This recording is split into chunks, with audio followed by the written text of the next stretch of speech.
Après la dissection du poisson, nous récapitulons. Alors, ici, un schéma de la tête du poisson, où on retrouve ici l'œil du poisson,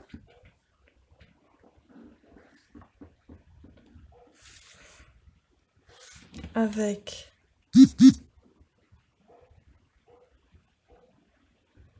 la narine,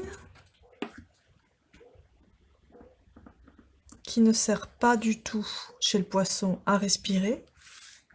C'est un organe olfactif pour percevoir les odeurs.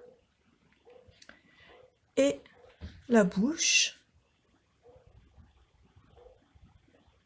par où l'eau va entrer. Donc, l'eau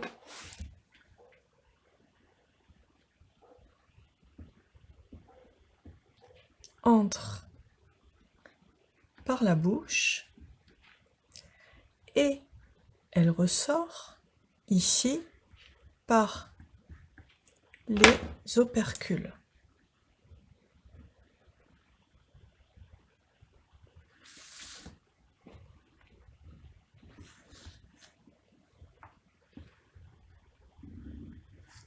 Que nous avons soulevé tout à l'heure lors de la dissection.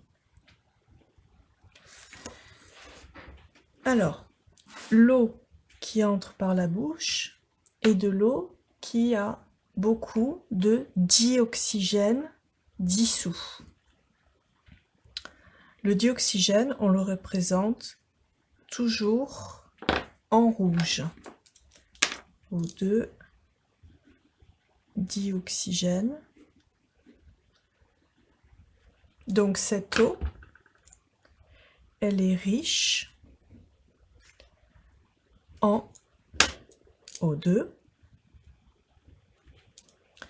alors que l'eau ici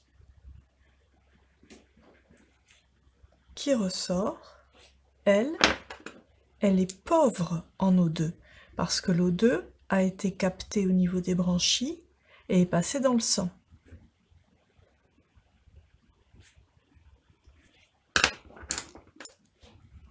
Par contre, elle est enrichie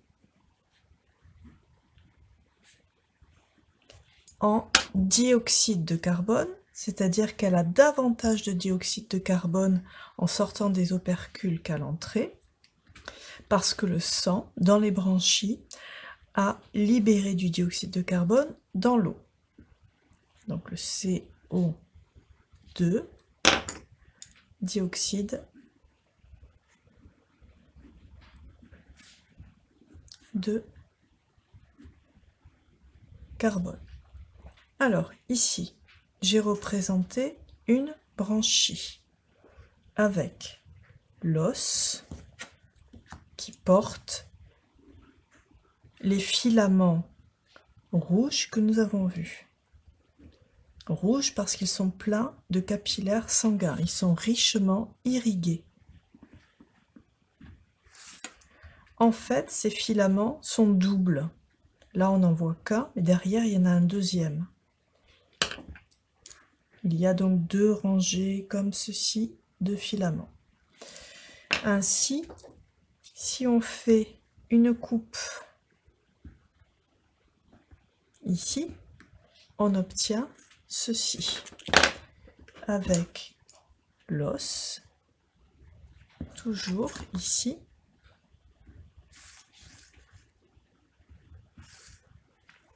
et les filaments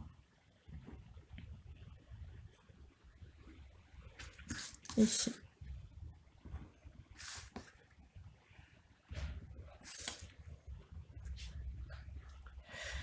À l'intérieur de cette partie osseuse, il y a deux vaisseaux sanguins.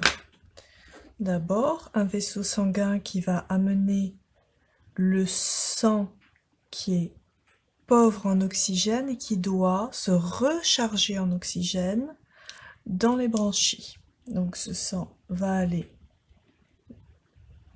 dans les filaments. Donc ça, ce vaisseau ici, il est en coupe. Au niveau de l'os, là, il est dans ce sens.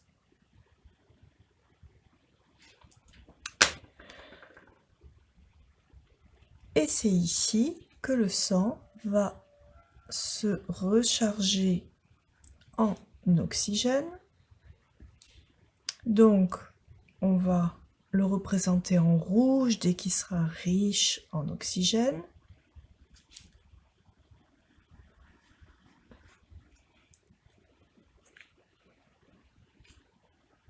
Et il libère également dans l'eau le CO2. Donc ici arrive du sang pauvre en oxygène qui vient se recharger en oxygène et qui libère le dioxyde de carbone. Ce sang riche en dioxygène va ensuite retourner vers la circulation du poisson pour distribuer ce dioxygène partout dans le corps du poisson. C'est ici que nous trouvons les petits capillaires sanguins, toute cette zone. Là, ils sont reliés, hein, ces vaisseaux, par des petits ponts comme ceci. Tous ces vaisseaux, ici, ce sont des capillaires sanguins. Ce sont les plus petits vaisseaux de l'organisme.